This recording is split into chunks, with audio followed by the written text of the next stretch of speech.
ഇനി വരുന്നൊരു തലമുറയ്ക്ക് നിങ്ങൾ കൊടുത്തിട്ടുള്ള ഒരു വലിയ സംഭാവനകളാണ് പാറ്റകളി എന്ന് പറയാതിരിക്കാൻ കഴിയില്ല. അങ്ങനെ അവസാനം കോക്രോച്ച് ജനതാ പാർട്ടി ജന്തർമന്ദറിൽ നടത്തി വന്ന സമരം വിജയത്തിലെത്തിയിരിക്കുന്നു.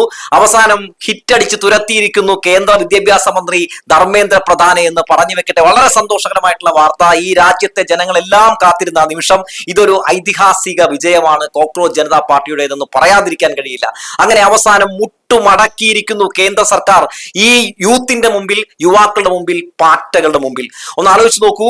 തുടക്കം മുതൽ തന്നെ ഈ സമരം ആരംഭിച്ചപ്പോൾ മുതൽ തന്നെ ഇതിന് വലിയ പിന്തുണകൾ ലഭിക്കുന്ന കാഴ്ച നമ്മൾ കണ്ടിരുന്നു.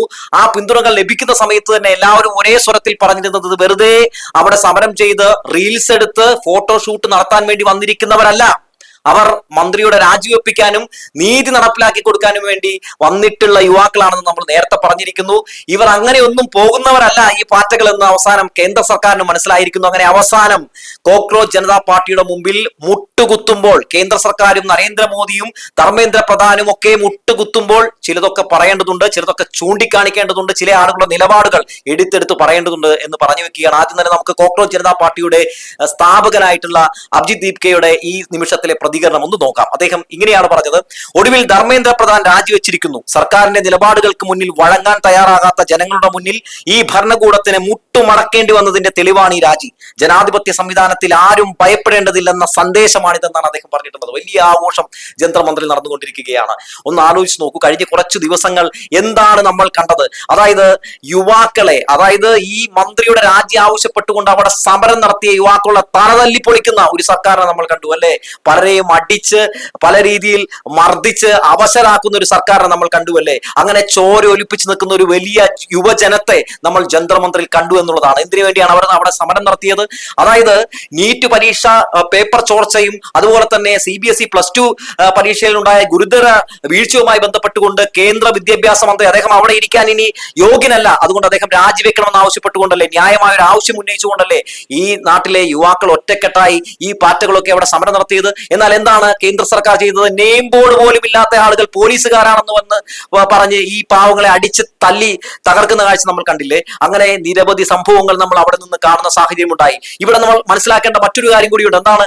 ഈ സമരത്തിന്റെ ഒരു ഘട്ടത്തിൽ പോലും രാഹുൽ ഗാന്ധിയോ പ്രിയങ്ക ഗാന്ധിയോ സോണിയാഗാന്ധിയോ അല്ലെങ്കിൽ മല്ലികാർജുൻ ഖർഗെയോ കോൺഗ്രസോ യൂത്ത് കോൺഗ്രസോ ഈ CJPയുടെ ഭാഗമായി നിന്നുകൊണ്ട് സമരം നടത്തിയില്ല എന്നുള്ളതാണ്. ആ സമരമുഖത്തേക്ക് കടന്നു വന്നുകൊണ്ട് അവർ ഐക്യദാർഢ്യം പ്രഖ്യാപിച്ചില്ല എന്നുള്ളതാണ്. എപ്പോഴാണ് ഇവരൊക്കെ മാളത്തിൽ നിന്ന് പുറത്തിറങ്ങുന്നത്? അതായത് ഈ സമരം ഒരു വിജയത്തിൽ എത്തുന്നു എന്ന് കണ്ടപ്പോൾ ഈ സംഘം, ഏത് സ്ഥിരം ഫോട്ടോഷൂട്ട് റീൽസ് സംഘം, രാഹുൽ ഗാന്ധിയും സംഘവും ഒക്കെ പ്രധാനമന്ത്രി നരേന്ദ്രമോദിയുടെ വസതിയിലേക്ക് ഒരു പ്രതിഷേധം നടത്തുന്നു. എന്നിട്ട് ചില മാധ്യമങ്ങളിലൂടെ ഇതൊക്കെ വാർത്ത കൊടുക്കുന്നു. ആ വീഡിയോകളും റീൽസും എടുത്ത് സമൂഹ മാധ്യമങ്ങളിൽ പ്രചരിപ്പിക്കുന്നു. ഇതെല്ലാം ഞമ്മളാണ് ചെയ്തത് എന്ന് പറഞ്ഞ് ഒരു 8 കാലി മമ്മുഞ്ഞു കളിക്കാനാണ് രാഹുൽ ഗാന്ധി അടക്കം ശ്രമം നടത്തിയത്. ഇത്രയും വലിയൊരു സംഭവം നടക്കുമ്പോൾ ആലോചിച്ച് നോക്കണേ. ഈ നീറ്റ് പരീക്ഷ, അതായത് മെയ് 3 നടന്ന നീറ്റ് പരീക്ഷ റദ്ദാക്കുന്നു. അതുമായി ബന്ധപ്പെട്ട് 40 ലക്ഷത്തോളം കുട്ടികൾക്ക് മാനസിക പ്രശ്നങ്ങൾ ഉണ്ടാകുന്നു. ശേഷം 14 പേർ ആത്മഹത്യ ചെയ്യുന്നു. ഇത്ര ഗുരുതരമായിട്ടുള്ള സംഭവം നടന്നിട്ട് പോലും ലോകസഭ പ്രതിപക്ഷ നേതാവായിട്ടുള്ള രാഹുൽ ഗാന്ധി ഈ വിഷയത്തെ അത്ര കാര്യമായി കണ്ടില്ല എന്നുള്ളതാണ്. ആ സമയത്താണ് കോക്രോച്ച് ജനതാ പാർട്ടി ഈ വിഷയം ഏറ്റെടുത്തുകൊണ്ട് വലിയ പ്രതിരോധങ്ങൾ തീർത്തുകൊണ്ട് പോരാട്ടങ്ങൾ നയിച്ചുകൊണ്ട് അവിടെ വലിയ സമരം സംഘടിപ്പിക്കുന്നത്. ആ സമരം സംഘടിപ്പിച്ചപ്പോൾ പോലും ഇവർ തിരിഞ്ഞു നോക്കിയില്ല എന്ന് മാത്രമല്ല, ഒരു ഘട്ടത്തിൽ പോലും CJPയുടെ പേരെടുത്ത് പറയാനോ അല്ലെങ്കിൽ അവരുടെ ആവശ്യങ്ങൾക്ക് വേണ്ടി ഊർജം പകരുന്നതിന് വേണ്ടി ഒരു ലോകസഭാ പ്രതിപക്ഷ നേതാവ് എന്ന നിലയിൽ പോലും അദ്ദേഹത്തിന് ഒരു ഔട്ട്പുട്ട് ഇടാൻ കഴിഞ്ഞില്ല എന്നുള്ളതാണ്. ഇപ്പോൾ ഇന്ന് ഞാൻ നോക്കിയപ്പോൾ പ്രിയങ്ക ഗാന്ധിയുടെ ഒരു പ്രതികരണം വരുന്നു. എന്താണ് ഈ പ്രിയങ്ക ഗാന്ധി പറയുന്നത്? ഈ സമരം ജയിക്കുമ്പോൾ അത് യൂത്ത് കോൺഗ്രസിന്റെയും ഒക്കെ വിജയമാണെന്നാണ് പറയുന്നത്. അങ്ങനെ പറയാൻ നാണം തോന്നുന്നില്ലേ പ്രിയങ്ക എന്ന് ചോദിച്ചു പോവുകയാണ്. രാഹുൽ ഗാന്ധിയും പ്രിയങ്ക ഗാന്ധിയും ഒക്കെ കണ്ടുപഠിക്കേണ്ട ഒന്നാണ് ഈ കോക്രോച്ച് ജനതാ പാർട്ടിയുടെ സമരം എന്നുള്ളതാണ്. കഴിഞ്ഞ 12 വർഷമായി നമ്മൾ രാജ്യത്ത് കണ്ടിട്ടില്ലാത്ത അതിശക്തമായിട്ടുള്ള ഒരു പോരാട്ടമാണ് നമ്മൾ കണ്ടത്. ഇതുവരെയായിട്ടും കേന്ദ്ര സർക്കാർ ഇങ്ങനെ മുട്ടുകുത്തുന്ന ഒരു കാഴ്ച നമ്മൾ കണ്ടിട്ടില്ല. നീറ്റായി അങ്ങനെ ഈ ധർമ്മേന്ദ്ര പ്രധാൻ തോറ്റു ഈ പാറ്റകൾക്ക് മുമ്പിൽ എന്നുള്ളതാണ്. പാറ്റകളെ ആക്ഷേപിച്ച അധിക്ഷേപിച്ച കളിയാക്കിയ ആളുകൾക്കുള്ള മറുപടി കൂടിയാണ് ഈ ഒരു വിജയം എന്നുള്ള കാര്യം കൂടി എടുത്തു പറയേണ്ടതുണ്ട്. നോക്കൂ, എങ്ങനെ വേണം കേന്ദ്ര സർക്കാരിന്റെ അനീതികൾക്കെതിരെ പോരാടാൻ ഇന്ന് കോക്രോച്ച് ജനതാ പാർട്ടി കാണിച്ചു വരുന്നുണ്ട്. ഈ അഭിഷേക് ദീപ്കെ പോലുള്ള നേതാക്കളാണ് ഇനി രാജ്യത്തിന് ആവശ്യമെന്ന് നമ്മളെ കാണിച്ചു വരുന്നുണ്ട്. അല്ലാതെ ഇലക്ഷൻ അടുക്കുമ്പോൾ ഏതെങ്കിലും ഒക്കെ ദോശക്കടയിൽ പോയി ദോശ തെക്കോട്ടും വടക്കോട്ടും മറച്ചിട്ട് ഫോട്ടോഷൂട്ട് നടത്തിയത് സമൂഹ മാധ്യമങ്ങളിലൂടെ പ്രചരിപ്പിച്ച്, അല്ലെങ്കിൽ ആരെങ്കിലും മീൻ പിടിക്കാൻ പോകുന്നുണ്ടെങ്കിൽ ആ മീൻപിടുത്ത സംഘത്തിനൊപ്പം പോയി വെള്ളത്തിൽ ചാടി 4 മീനെ പിടിച്ച് ഫോട്ടോഷൂട്ട് നടത്തി അത് സമൂഹ മാധ്യമങ്ങളിലിട്ട് ജനങ്ങളുടെ വോട്ട് മേടിക്കുന്ന കാലം അവസാനിച്ചിരിക്കുന്നുവെന്ന് രാഹുൽ ഗാന്ധിയും പ്രിയങ്ക ഗാന്ധിയൊക്കെ ഓർമ്മപ്പെടുത്തുന്നുണ്ട്. ഈ പോരാട്ടം രാഹുൽ ഗാന്ധിയും പ്രിയങ്ക ഗാന്ധിയും ഒക്കെ ഇപ്പോഴും സത്യത്തിൽ ഏതോ ഒരു കാലഘട്ടത്തിൽ നിന്ന് ബസ് കിട്ടാതെ നിൽക്കുകയാണ് എന്ന് പറയേണ്ടി വരുന്നതിൽ വലിയ സങ്കടമുണ്ട്. ഇനി ജനങ്ങളുടെ പ്രതീക്ഷ ഇത്തരം യുവാക്കളിലാണ്. ജനങ്ങളുടെ പ്രതീക്ഷ അഭിജിത് ദീപ്കെ പോലുള്ള ആളുകളിലാണ്. CJP പോലുള്ള പാർട്ടികൾ മുന്നോട്ട് വെക്കുന്ന ആ ഒരു രീതിയിലുള്ള കളങ്കമില്ലാത്ത രാഷ്ട്രീയം ജനങ്ങൾ ഇപ്പോൾ കണ്ടുകൊണ്ടിരിക്കുകയാണ്. അതുകൊണ്ട് തീർച്ചയായിട്ടും ഈ സമരത്തിന്റെ വിജയം അത് ജനങ്ങൾക്ക് നൽകുന്നത് വലിയൊരു പ്രതീക്ഷയാണ്. രാഹുൽ ഗാന്ധിയിലുള്ള പ്രതീക്ഷ എന്നേ നഷ്ടപ്പെട്ടിരിക്കുന്നു. അത് എന്തുകൊണ്ടെന്ന് വെച്ചിട്ടുണ്ടെങ്കിൽ ലോകസഭയിൽ ഏറ്റവും പ്രധാനപ്പെട്ട ബില്ലുകൾ ചർച്ച ചെയ്യുന്ന സമയത്ത് പോലും രാഹുൽ ഗാന്ധിയെ നമ്മൾ കണ്ടിട്ടില്ല, അല്ലേ? മാത്രവുമല്ല ഈ രാജ്യത്തെ സംബന്ധിക്കുന്ന നോക്കൂ, ഇത് എത്രയോ വലിയ വിഷയമാണ്. ഈ നീറ്റ് പരീക്ഷ ക്രമക്കേട് പോലും ഈ വിഷയത്തിൽ പോലും കാര്യമായി അദ്ദേഹത്തിന് ഇടപെടാൻ കഴിയുന്നില്ല. അപ്പോ എല്ലാ വിഷയങ്ങളിലും രാഷ്ട്രീയ ലാഭം മാത്രം കാണുന്ന രാഹുൽ ഗാന്ധി ഒരു വശത്ത്, മറ്റൊരു വശത്ത് യുവാക്കൾ എല്ലാവരും ഒറ്റക്കെട്ടായി രംഗത്തേക്ക് ഇറങ്ങി ഒരു ലാഭവും കാണാതെ കളത്തിലേക്ക് ഇറങ്ങുന്ന കാഴ്ച ഇനി വരാൻ പോകുന്ന കാലഘട്ടത്തിലും ഇത് തന്നെയാകും കാണാൻ പോകുന്നത്. അതായത് ഈ പറയുന്ന രാഹുൽ ഗാന്ധിയിൽ പ്രതിപക്ഷത്തിൽ വിശ്വാസം നഷ്ടപ്പെടുമ്പോഴാണ് ജനങ്ങൾ, യുവാക്കളെല്ലാം സംഘടിച്ചുകൊണ്ട് എങ്ങനെ പ്രതിഷേധിക്കണമെന്നും എങ്ങനെ ഇത്തരം അനീതിക്കെതിരെ പോരാടണമെന്നും ഒക്കെ കാണിച്ചു തരുന്നത്. ഇത് സത്യത്തിൽ രാഹുൽ ഗാന്ധിയും സംഘവും ഒക്കെ കണ്ടുപഠിക്കേണ്ടത് ഒന്ന് തന്നെയാണ്. മാത്രവുമല്ല ഈ പ്രക്ഷോഭവുമായി ബന്ധപ്പെട്ട് ഇവിടെ പ്രതികരണങ്ങൾ രേഖപ്പെടുത്തിയിട്ടുള്ള ആളുകളെയൊക്കെ നമ്മൾ മനസ്സിലാക്കേണ്ടതുണ്ട്. നോക്കൂ, കേരളത്തിൽ നിന്നുള്ള ആളുകളുടെ തന്നെ പ്രതികരണം ഒന്ന് എടുത്തു നോക്കൂ.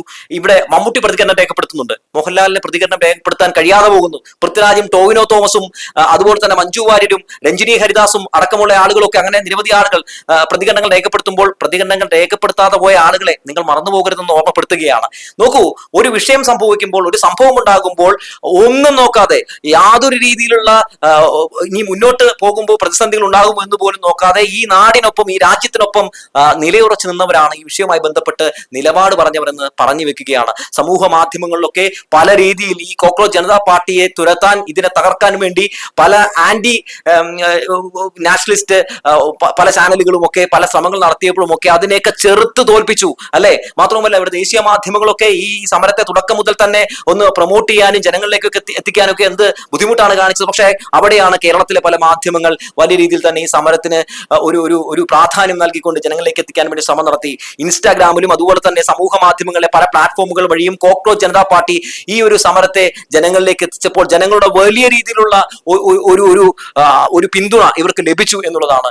ഈ സമരം ഇപ്പോൾ യാഥാർത്ഥ്യമായി വിജയത്തിലേക്ക് എത്തുമ്പോൾ ഇവർ പറഞ്ഞ എല്ലാ ഡിമാൻഡുകൾക്കും ഈ സർക്കാർ ഇപ്പോൾ കീഴടങ്ങിയിരിക്കുന്നു. അവർ അത് സമ്മതം മൂടിയിരിക്കുന്നു. അതായത് മരിച്ചു പോയിട്ടുള്ള ആളുകളുടെ കുടുംബത്തിന് 1 കോടി രൂപ വെച്ച് കൊടുക്കാൻ സർക്കാർ തയ്യാറെന്ന് പറഞ്ഞിരിക്കുന്നു. ഒപ്പം അത് മാത്രമോ, അതായത് ഈ സമരം ചെയ്ത ആർക്കെതിരെയും കേസെടുക്കില്ല എന്ന ഉറപ്പ് കൂടി ഈ കോക്രോച്ച് ജനതാ പാർട്ടി കൊടുത്തിരിക്കുന്നു.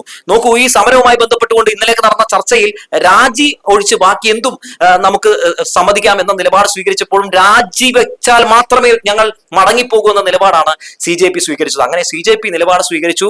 അവരുടെ നിലപാടിൽ തന്നെയുണ്ട് അവരുടെ ഏറ്റവും വലിയ നട്ടെല്ലെന്ന് പറഞ്ഞു വെക്കുകയാണ്. ഇവിടെ പല രാഷ്ട്രീയ പാർട്ടികളും ഒക്കെ സമരം നടത്താറുണ്ടല്ലേ, അവരൊക്കെ എന്താണ് ചെയ്യാറ്? എന്തെങ്കിലും രീതിയിലുള്ള ചെറിയ ഉറപ്പുകൾ കിട്ടിക്കഴിഞ്ഞാൽ അവർ തിരിഞ്ഞു പോകും. പക്ഷേ ഇവിടെ ഇല്ല, ഞങ്ങൾ ലക്ഷ്യം കണ്ട ശേഷം മാത്രമേ തിരിച്ചു പോകൂ എന്ന് ഒരു യുവജനത, ഒരു യുവാക്കളുടെ വലിയ കൂട്ടം തീരുമാനമെടുക്കുന്നു.